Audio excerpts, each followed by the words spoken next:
Welcome to episode 29 of Communicast, a communication skills podcast.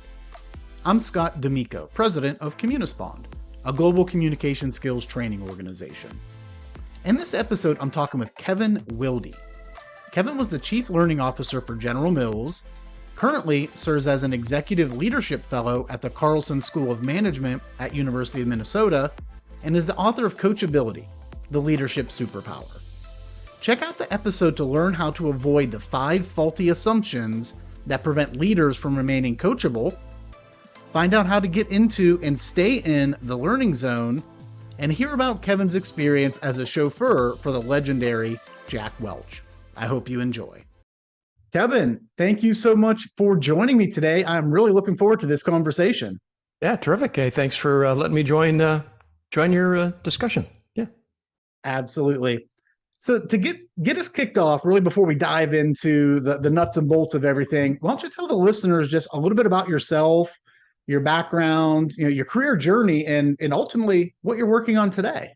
Yeah, thanks, Scott. So 34-year corporate career, General Electric and General Mills, mostly in talent development, though I did spend some time in quality and manufacturing and a number of the divisions. But I was at corporate for a while and at their training center. So I got to develop leaders and then bring leaders in as teachers, and that was terrific. And then 17 years at General Mills, doing the same thing as the top of the house talent development. Retired, been teaching at the University of Minnesota for 7 years, now as an executive leadership fellow in their MBA program and another program, and then researching. And, my favorite topic right now is how to keep leaders learning. And that's my recent book on coachability. Outstanding. And I would just have to imagine, knowing what I know about GE and General Mills, really both organizations renowned for their leadership development programs, accolades all over the place, and just really the industry standard of what organizations look to when they're trying to develop their leaders. So you take that experience, combine it in with teaching at the MBA level, layer in the research and focus on leadership and coaching. I would imagine that a common thread that runs through all of that in order to be an effective leader is this idea of communication and being a strong communicator. So when you hear that term, or you hear that a leader is a really good communicator, what does that mean to you? What pops into your mind? Yeah, Scott, it's a great topic. In reflecting for this discussion, I was thinking way back to my junior days at GE. And one of the first training programs I took was about communication. It was that important. And everybody took it, and it became an important topic throughout my career. And then same at General Mills. In our Leadership Institute, we had communication courses. So I think it is fundamental if you want to make a difference as a leader. It's not what you have in your head. It's how you inspire, how you communicate, how you listen, all those things. And the thing I tell my executive MBA students is you might have had those classes, but you're not done. The stakes keep going up. The conversations become more critical, and you have to be a student of the game. And so I appreciate what you're doing to help others on this very important topic. No, absolutely. Thank you. And really appreciate the work that you're doing, especially around the research with a new book on coachability. I know I have it here. Yeah, this thing. All right. Absolutely. You got it bookmarked. I like that, especially. Exactly. There's some great tips in there, especially I'm liking the parts at the end of each chapter and each section where you have some worksheets that you can fill out and really focus on applying it. So if you think about communication and you have people that are really standing out, as you mentioned, it's not just what's in your mind, what's in your brain. It's how do you get that out? How do you get that message out and inspire people or move people to action with it? So from your perspective, what does a good leader do to effectively communicate or really inspire their people? Yeah, and a great question. And I've had great role models and coaches over the years on that topic. And I've tried to learn and emulate them. And I think there's a couple things I'd share. The first is, I remember one time I was giving a very important presentation and I was getting my PowerPoint deck ready. And I thought, the guy that's teaching my communication course, I should probably have him come to my office. And he stopped me cold as I was about to pull up my presentation. And his first question was, tell me about the audience. Like, what? Don't you want to see my graphics on my pages? Don't you want to see it? No, tell me about your audience. That's probably the first thing I always try to remind myself. It's not about me. And at first, it's not about my message. It's about them, understanding them, their interests, their needs, their challenging questions, how I can add value and help them. And from that point, then saying, what's my message that connects? And then stylistically, how do I bring my best self to that message? That is so great to hear. One of the things that I tend to say a lot, really, if I think about leadership, when you move into leadership, it's no longer about you. It's about the others. It's about the people on your team. Very similar when communicating. When you're bringing a message forward, whether it's through a big speech in front of an audience, presenting something to your leadership team, whatever it is, you really need to think through the lens of the other person, the audience, the receiver. What are their interests in this? What's motivating them? What concerns may they have? What style are they going to learn best, receive this information best? Really, if you start there and then, as you mentioned, start to build on that, that's a great recipe for success. Yeah, absolutely. But it's counterintuitive because we get so excited about our own stuff and so enamored with style that we're jumping ahead of, and we're missing the fundamental. So, Scott, we're in agreement. Yeah, I've definitely seen a number of presentations that were style over substance. The deck was phenomenal. You could tell hours and hours and hours went into developing the visuals on the deck, the transitions, but the message really just wasn't there. And you could tell it wasn't tailored to the specific audience. It was really focused in on what the presenter wanted to get out there.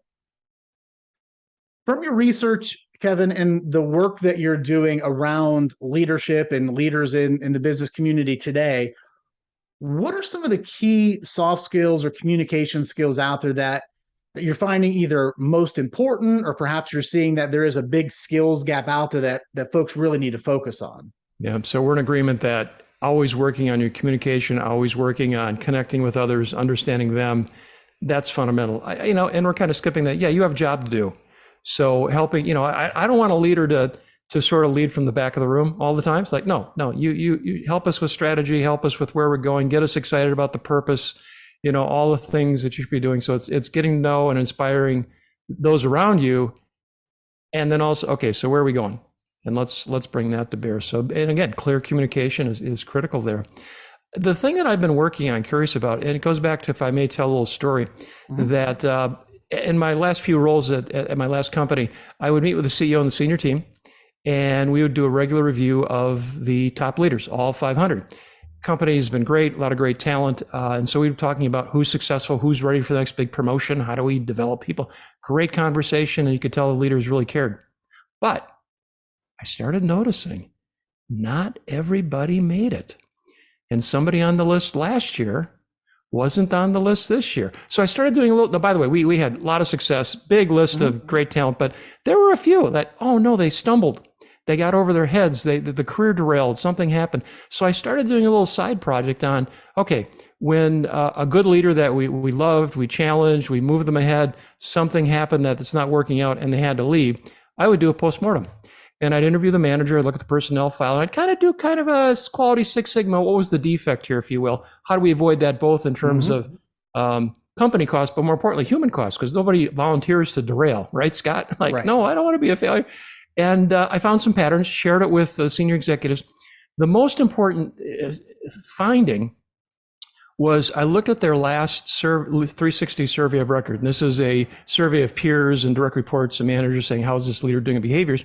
One question separated them from my successful leaders. And it was this: does this leader seek and respond to feedback? In other words, are they interested in getting better inputs on others? And they were 30% lower on average compared to the successful leaders. And that led me down the path of, well, why is that? And why does it have that impact? That, and what I've now called coachability, that we have it early in our careers and we're a sponge. We want to know, we want to get better at asking for feedback. And then later in a career, it's harder and we're busier and ego gets involved and other things. And for these leaders that derailed, I think they developed some blind spots because they weren't getting feedback, didn't know what was going on. And they were critical areas for their performance. And so from that, I started doing some research, talking to other executive coaches, people like yourselves and others, say, okay, what makes someone continue to learn and be open so they can avoid derailment? And then I found this large body of research out there on how highly coachable leaders are better in so many ways. Engagement, performance, potential. I even saw one study that measured the coaching skills of the leader with the coachability of their employees. And believe it or not, the coachability mattered more. So in other words, it's not the skill of the teacher, it's the interest of the student. And then so the headline there was, how do we continue to be students, humble students of our own leadership as we continue to grow? And that's the book on coachability. That's just fascinating as you think about it. And just thinking back to the conversation we had a couple of weeks ago, where we were talking about this idea of feedback and how there's so much out there about how to give feedback, right? People are free with giving feedback, but when you look at the opposite side of that, where really understanding or finding training or resources on how to receive that. I don't know if you have those statistics in front of you, but as you just did the searches around it, it was just amazing to see the discrepancy in how much research and studies and books and trainings are out there about giving it versus receiving it. And based on what you're saying, it sounds like the ability to receive it and process it and act upon it is as much or more important than really giving feedback. And I'm hoping to at least balance that equation. Yeah, it was Google's trend search on how do I give feedback versus how do I receive feedback. In other words, how do I be coachable versus being a coach? Now, I'm a big fan of coaching, and I'm really nervous every time I give someone feedback. So yeah, absolutely, I want to be the best I can. But Scott, it would be darn easier in helping someone get better if I knew they did a Google search on how do I listen for feedback and how do I improve. And again, it's just overlooked. And I'm trying to, with this coachability book and my work, to say, hey, you know what? We need to up our game on that side of things. And if I may, let me take it to the kind of work that you and your listeners do, is as we're trying to get better at communication, you learn by getting feedback, right? Mm-hmm. And so getting good at not just learning the process and the presentation, but I would offer that, how good am I at doing the things about being coachable? So that, you know, if I'm coming across in a way that I have no idea that it's that negative or it doesn't land well, that someone can come up to me and give me that kind of input, or I can signal that I'm looking for it. So if you will, I think it's an underused muscle. And if you want to be great as a leader, and if you want to avoid the blind spots, and if you want to get all the benefits, building that muscle about how do I ask for it? How do I respond well? How do I do something about it? I think that could be very helpful. You know, I think when it comes to feedback and people's willingness to accept it and to act on it, you know, timing has to play a part in that, right? If I'm getting feedback about something weeks, months, you know, at the end of the year for something that I did earlier in the year, my likelihood to really put a lot of stock in that or maybe value that or act upon it is lower. So one, as a leader, to make sure that the feedback that you're giving is timely. And perhaps if you aren't getting that and you're seeking it, to your point, asking for the feedback, seeking out the feedback so that you can really make those adjustments in real time, as close to real time as possible. Yeah. Sooner is better than later. And I think it comes in two forms. One is signaling that, hey, I'm open for feedback. I remember I was talking to a leader that took over a new team, and the first thing she said in her first team meeting was, I want to know all the news, not just the good news. I want to know the bad news, especially about myself. And she meant it. And she role modeled that, being very receptive to learning and having feedback. So, and there are ways of doing that. There's clearly ways of saying, you know, I'm open, I want to learn. And then, you know, I'm always a big fan of having a question in your pocket. Like, all right, I'll give you an example. Here's what's going to happen, Scott. We're going to finish this recording. And then I'm going to say, whoa, we're not done. We're not done. And I'll say, Scott, we're off the record here. You got to give me 2 pieces of feedback. What did I do well in this recording? I should do again. And what's one thing that would be even better next time?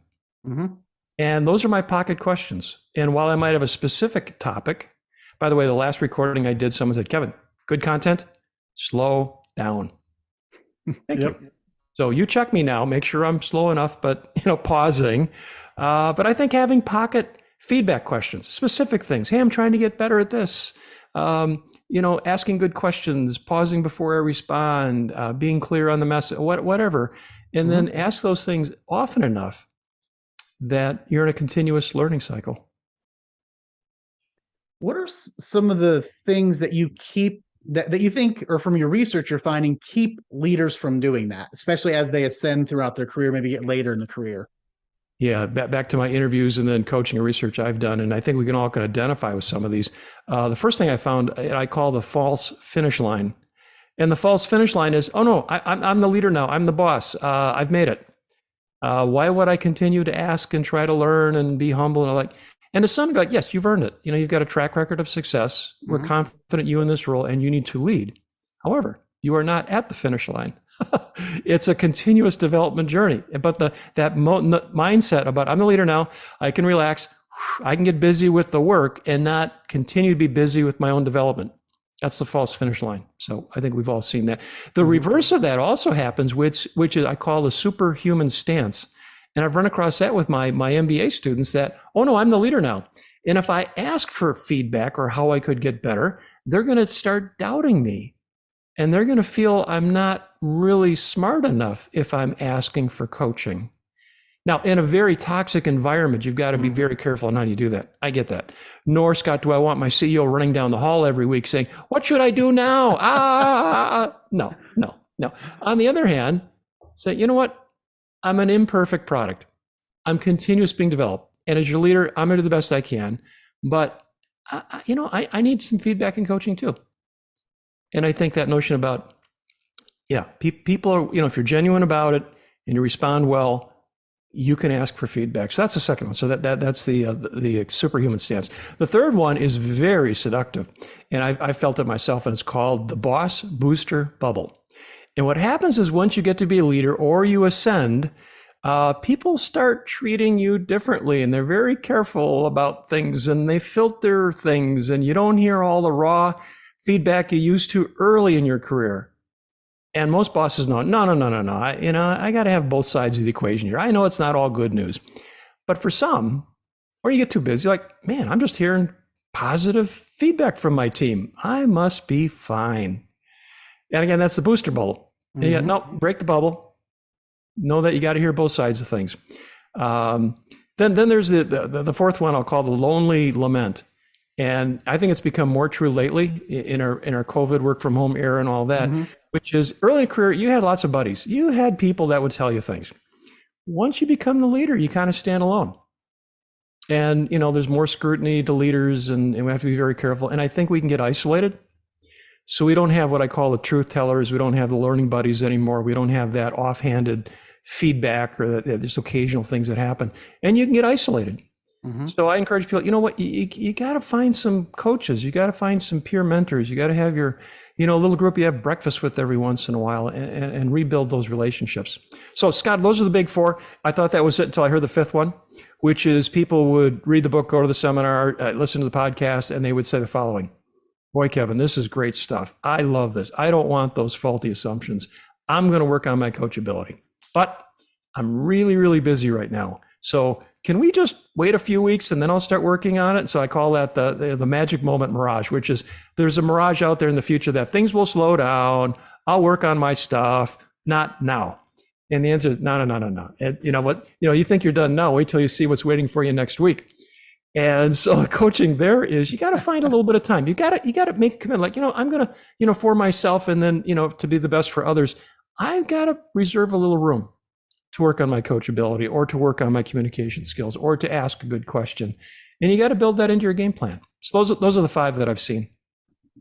I love all the alliterations there with the magic moment, magic moment mirage, the boss booster bubble.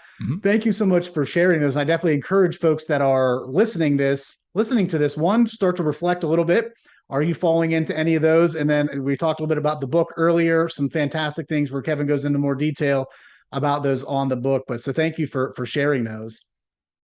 Kevin, as you think about your career success, from GE to General Mills to teaching to author, research, what can you point to or perhaps think of one or two of these soft skills or communication skills that really have contributed to your success?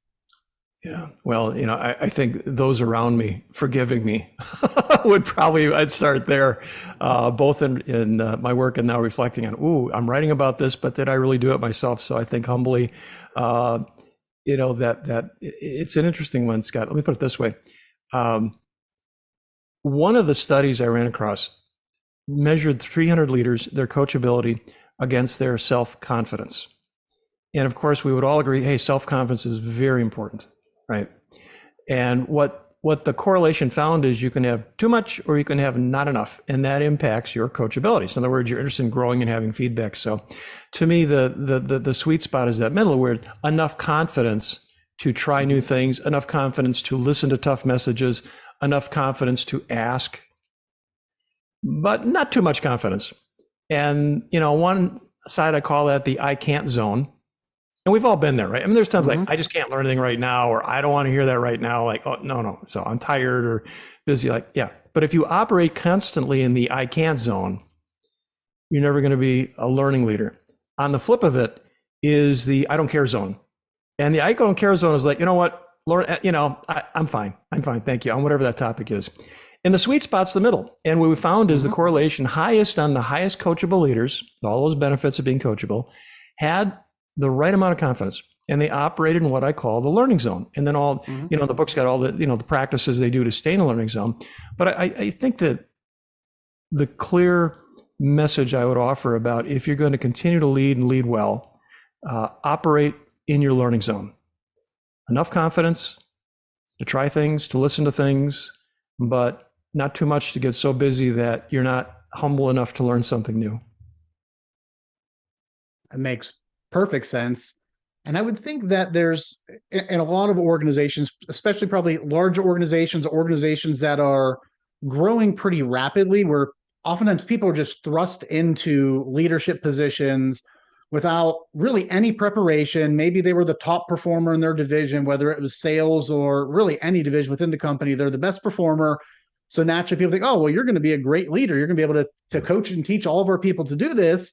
But oftentimes they get there and they are likely that deer in the headlight, which can probably put them into either the I don't care zone, or I don't know, I don't have time zone. And then they start to fall into one of those 5 categories you talked about earlier. So companies really need to be aware of this and focus in on really developing people proactively, so to speak, so they're not caught in this situation where they're growing or they have change and they just got to throw people in and kind of throwing them to the wolves at some point if they really don't have the ability or understanding of how to operate in their learning zone.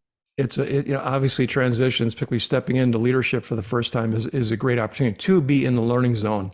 And if I may, the quick piece of advice, if the company organization is falling short of giving you the support, I would do a couple things. One, I would clearly try to get a mentor. One thing, one of the divisions at my old company did that was so helpful is when somebody was promoted from an engineer, smartest engineer in the room, to now the manager of that engineering group, we had the leadership course and how to be a manager and blah, blah, blah. They always assigned a really good, mature leader to coach them for the first 6 months. And it wasn't their boss, because those dynamics there, but it was someone else that, had the right skills, had credibility, but was also a good coach. And that enormously helped for the first 6 months. So while there's good books out there, obviously podcasts, things like this can be very helpful as well. So continue to be a student.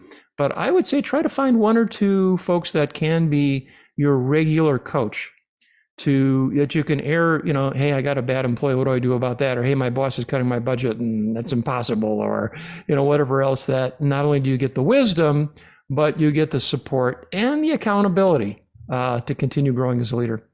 Does that make sense, Scott?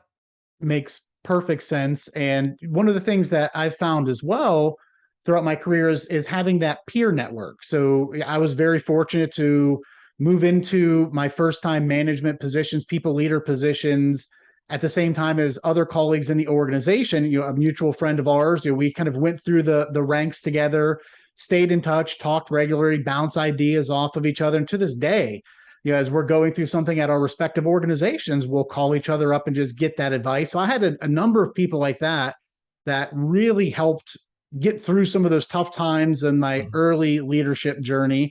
And as I mentioned, still to this day, talk to them on a regular basis to get ideas and feedback and really just bounce ideas off them and see what their thoughts are. So I think in addition to having a formal mentor, if your organization's not providing that, seek out people that are more experienced. And then also having kind of that peer network can be invaluable. One of the things that we do in my Exec MBA leadership course is we've got a grid of 19 competencies. All right, and we're going to study these things and whatnot. Communication is a big one. And we said, all right, pick 3. And on a little Google sheet, they identified the 3 that they're pretty confident and strong in, or would be happy to help someone else out. So I call that the offer. So they put 3 O's in those boxes for this. I can offer feedback and support on this. And then I said, put in the 3 things you want to learn. Those are requests. And what's amazing is when you look down, if you will, the columns, with the columns being the competencies and the rows being the students, there's always a match. There's always someone who is willing to give advice on a competency and always someone who wanting to learn. And that little date matching process opens up the kind of peer coaching that starts. And as you said, it's one that you can build over your current, and it's so important. But finding those sort of like, hey, I want to learn this. And then, I want to help someone too. And how do we get that going? That kind of peer mentoring has been very helpful. Well, that's a great idea. And I would imagine with the technology today, how so much of that could just be the data running it and matching people up, especially across large organizations where they have so many people that they can pull from to leverage their expertise. It is. Can I offer one other thing? What was interesting is, again, Professor Wilde said, hey, there's always that magic column that matches. You go see him and you go see her and all that. Every once in a while, I get a competency that everybody wants to learn.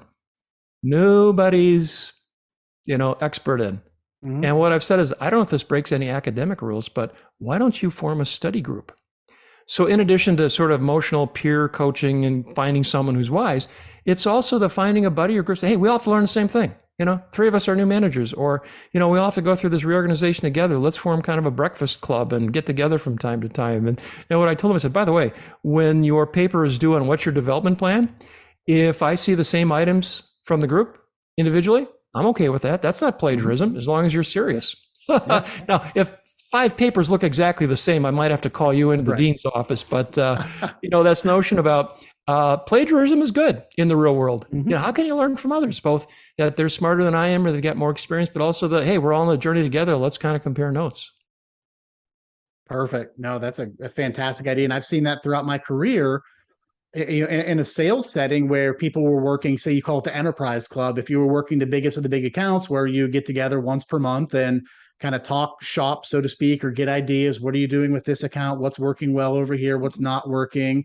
So it is, you have this collective wisdom that you can pull from, whether it is when you're in school, and it's so important to keep that carrying forward as you move into a professional setting. Kevin, who's been someone from throughout your professional career, or really any part of your life, that has really influenced your communication style? What did you take from them? What did you adapt, maybe tweak a little bit and make your own?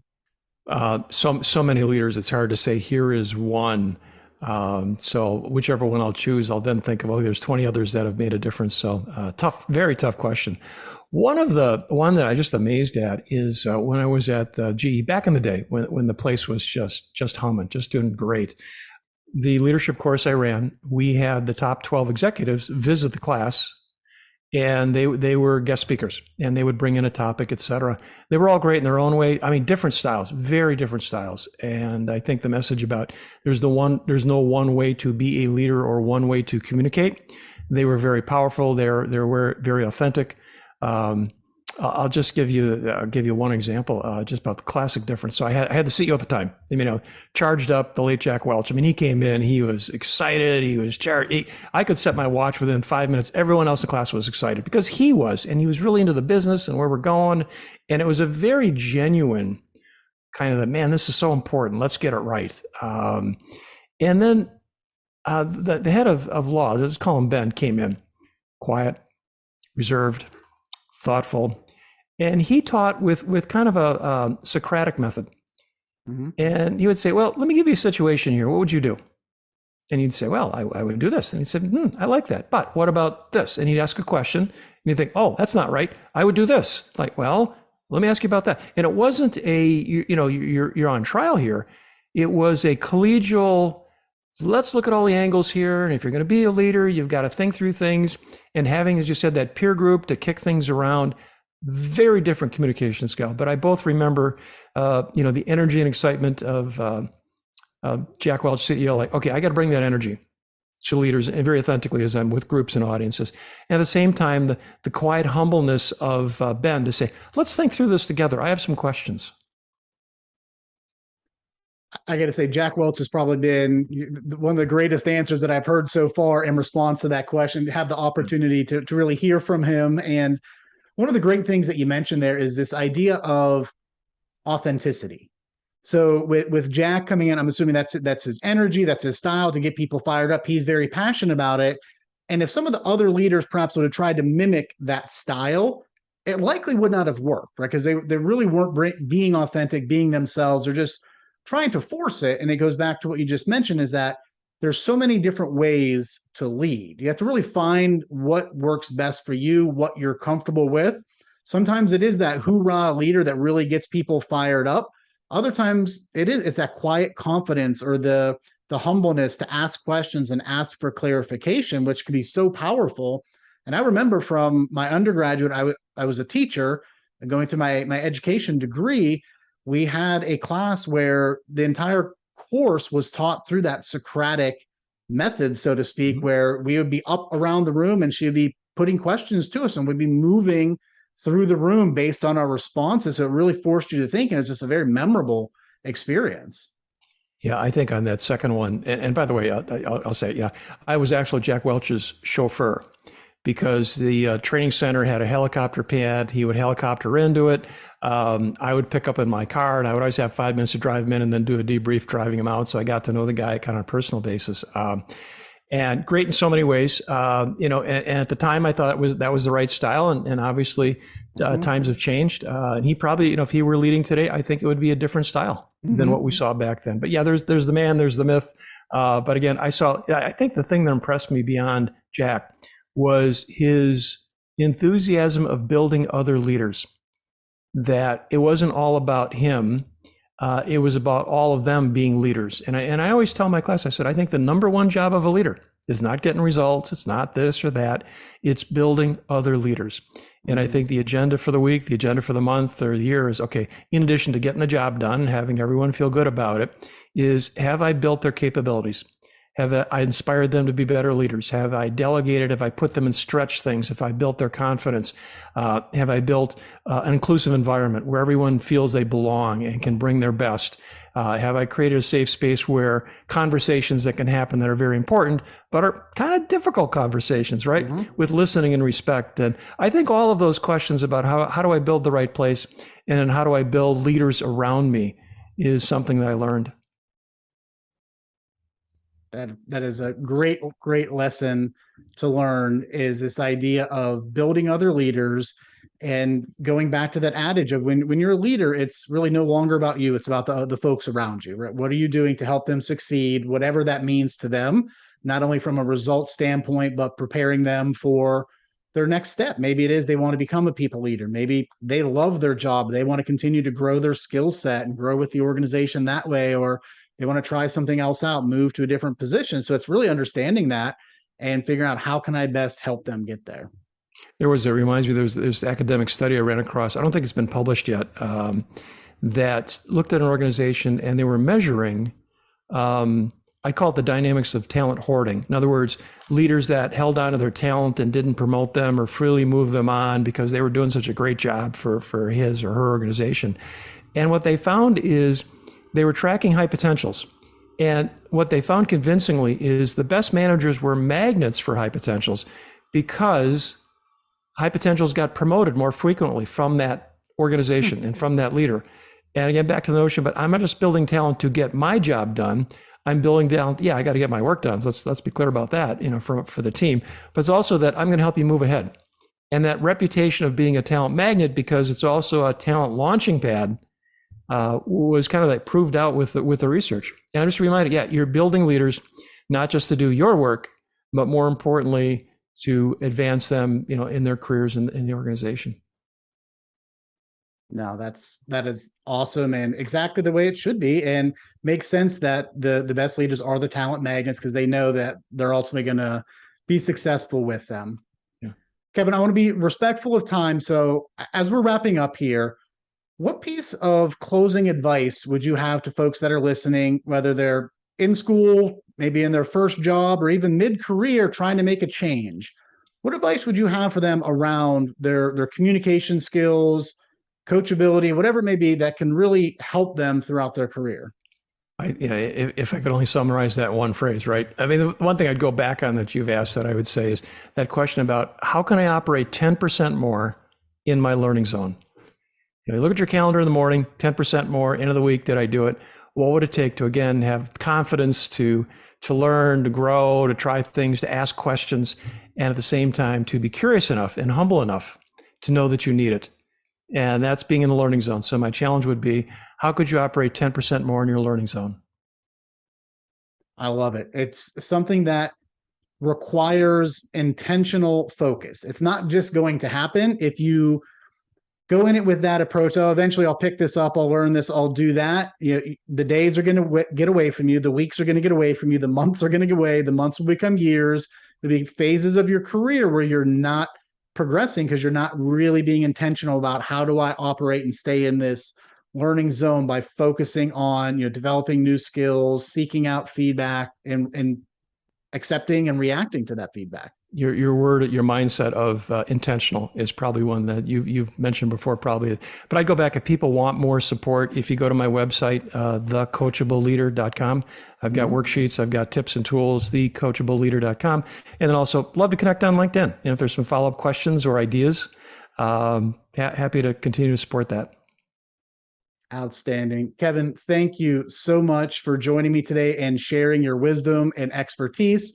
I'll be sure to put your LinkedIn profile as well as the link to thecoachability.com into the show notes for when this episode goes out. Once again, I know I mentioned before, if you haven't, definitely pick up Coachability, the Leadership Superpower.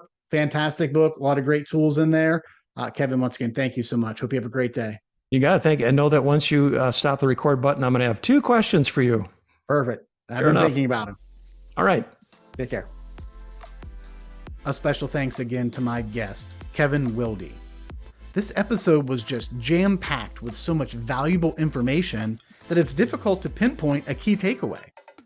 For me, one of the main things that Kevin shared that really resonated is the mark of a great leader is not just the results, but how they are able to produce additional leaders from the people on their team.